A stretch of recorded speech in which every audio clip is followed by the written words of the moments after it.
Howdy, cadre.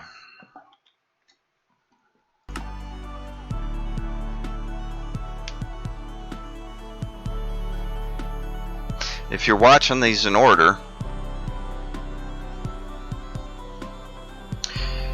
there's a game they play on WJLB, which is a radio station I listen to here. It's out of Detroit. They play rap, R&B, rap, hip hop. I guess they're mainly hip hop. Anyways,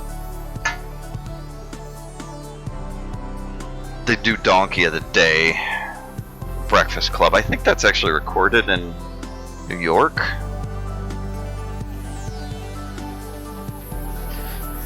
Anyways, guess the race is what they call it. And I don't know, if you listen to my last video, you could play Guess the Race quick.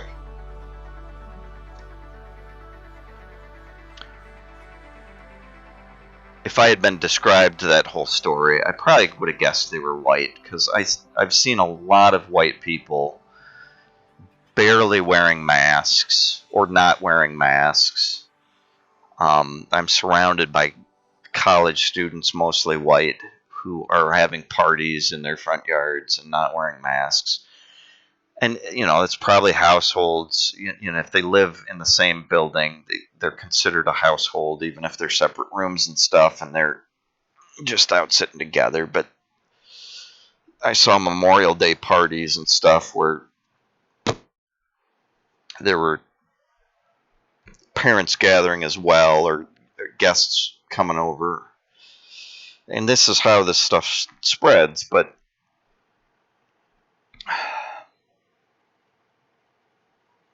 yeah, I've seen a lot of people, and the majority of people I see around here are white, so I don't want to stereotype at all. But I've seen a lot of white people. Anyways, this guy and his son were black, which really isn't important to the story. I was not judging him on the color of his skin, and I think I would have behaved the same. I may have even been louder and more annoying if they were Caucasian. And I've already used the terms white and black. I hate them. I hate those terms. African American skin is never black, and Caucasian skin is never white. Those are the colors we assign to the ends of the achromatic spectrum. You know, all light layered becomes white to our eyes, and a complete lack of light becomes black. And there's nobody with skin that reflects all light equally. And there's nobody with skin that absorbs all light. So those words are just plain wrong from a scientific standpoint, from a physics standpoint. And I know that's not what we're doing. It's just they're single syllable words that are easier to say than African American or melanin blessed. Well, now I got freak sheep around someplace. And by freak, I just mean unnatural. I made them, so... Sorry, freak sheep. I hope you don't understand English and aren't watching this video.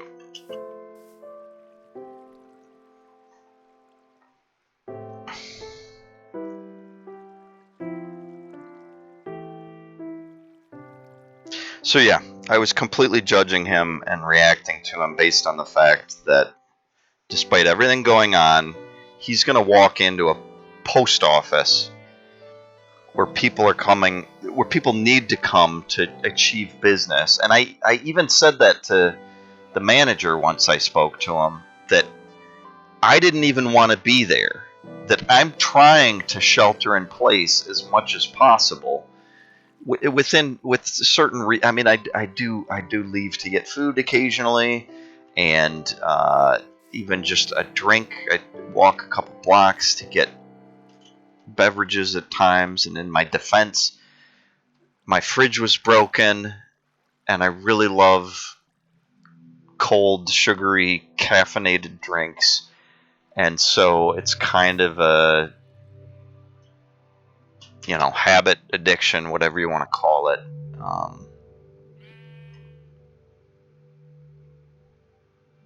And since I can't keep them here cold, I've now set up a mini fridge that was, I got out of my brother's storage unit. Anyways, off track.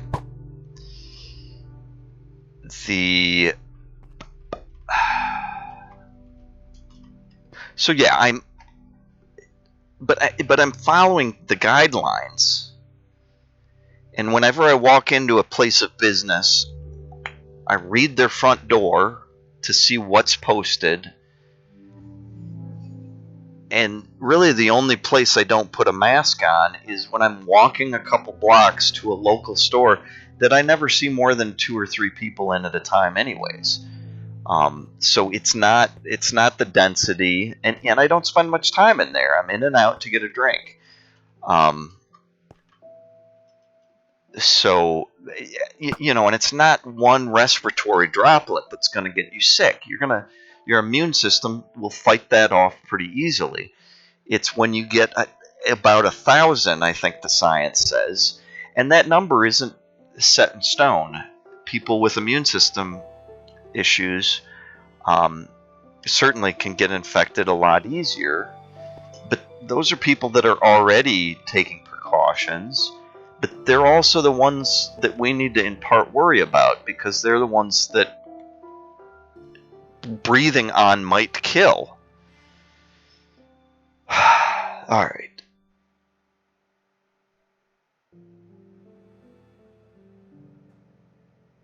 And then at the same time, we've got all these racial tensions going on, and I'm sitting there aware that I'm almost a skinhead in appearance, and that he can't tell I'm a long-haired hippie at heart by looking at me.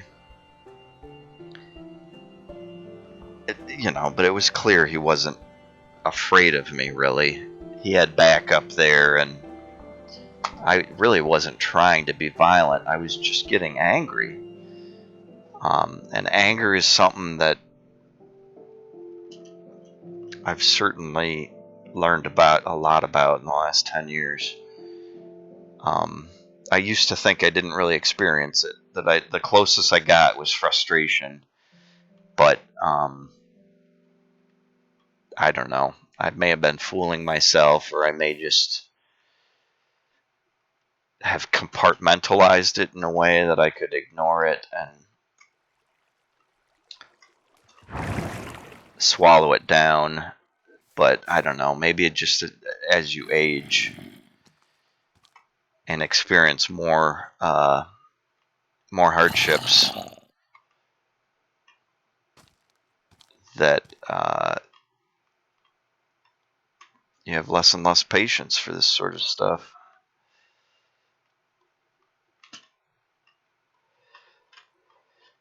So with everything, and I've been watching the footage of the riots. I've been researching certain things I've seen, agent provocateurs that are,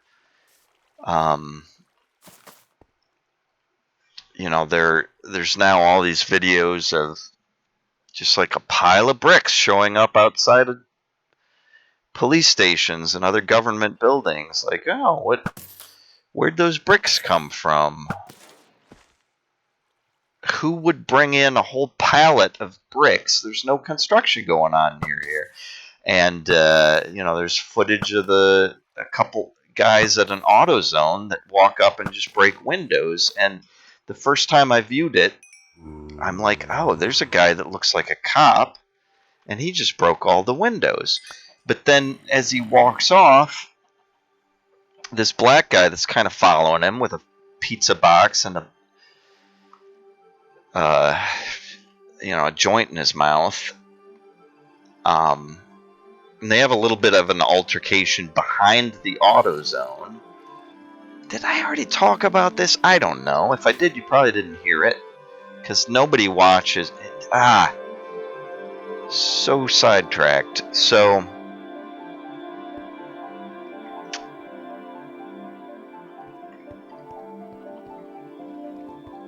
don't remember this. I think I opened this up with the boom booms. Hey, guy. Yeah, I think I made those chickens too. Really, I thought I was going to do an organized... Whatever. It's fine. It's fine. We'll be fine. AutoZone. I was getting distracted by the AutoZone. Anyways. Now that I've seen more footage, they arrived on scene together.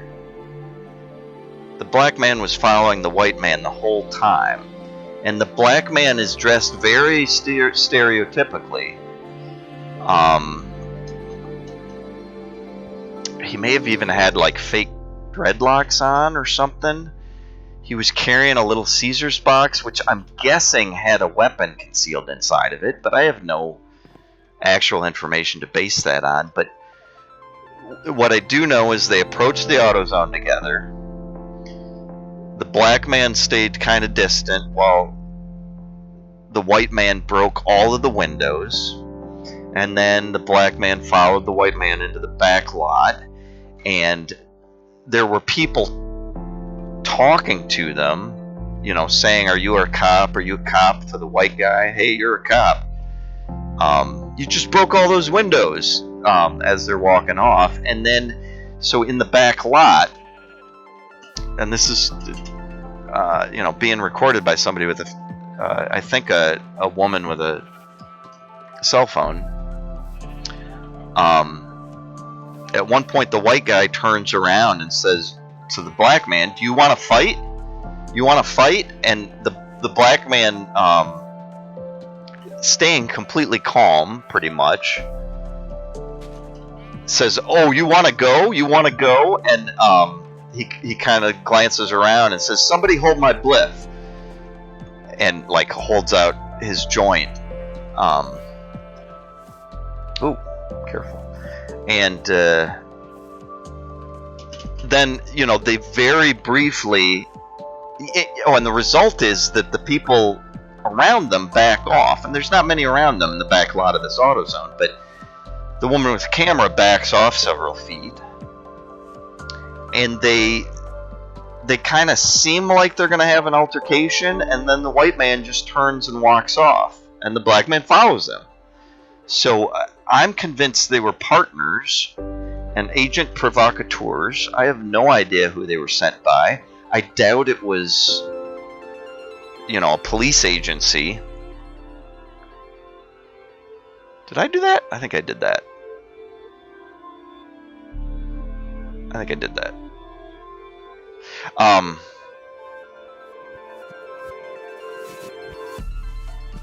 But, it could have been a white supremacist group.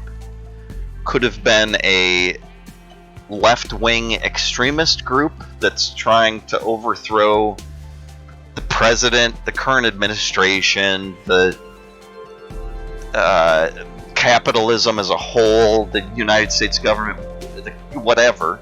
It could have been a right-wing group that's trying to, start a race war or overthrow the current administration in Minnesota, or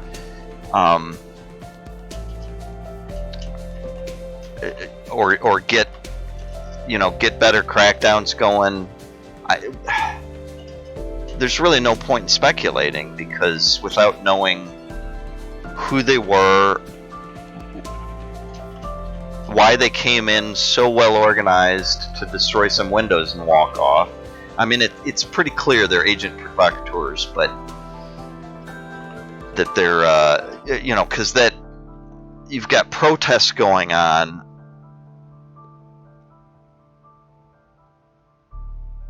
all you need is a spark to ignite a fire in a way, and that those panes of glass are what provide the illusion that the goods inside are secure. And as soon as that illusion is broken, some protesters turn to looters. And it's a small fraction, you know. Protesters often have signs, and looters often don't because they want to carry stuff in their hands. And if you drop signs to pick up goods, fingerprints, you're leaving evidence behind potentially.